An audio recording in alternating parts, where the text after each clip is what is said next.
నాం. పురాణాలలో శివలింగోద్భవం జరిగిన రోజుని మహాశివరాత్రి అని అంటున్నారు.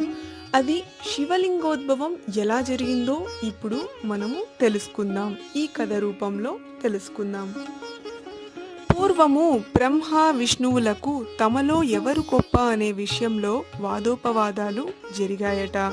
అప్పుడు ఆ సమయంలో ఒక అపూర్వమైన శివలింగం ఆది అంత్యము తెలియని విధంగా సాక్షాత్కరించి పెరుగుచూ ఉండెనట. బ్రహ్మ విష్ణువులు దానిని చూచి ఆశ్చర్యపడెను. అప్పుడు ఆకాశవాణి మాటలు వినిపించెను. మీలో దీనిని మొదలు చివరను తెలుసుకున్న వారే రెండవ వారి కంటే గొప్పవారు అని చెప్పెను.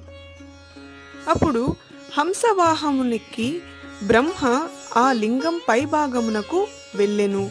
ఆదిని అంటే కింద భాగమును తెలుసుకొనుటకు విష్ణువు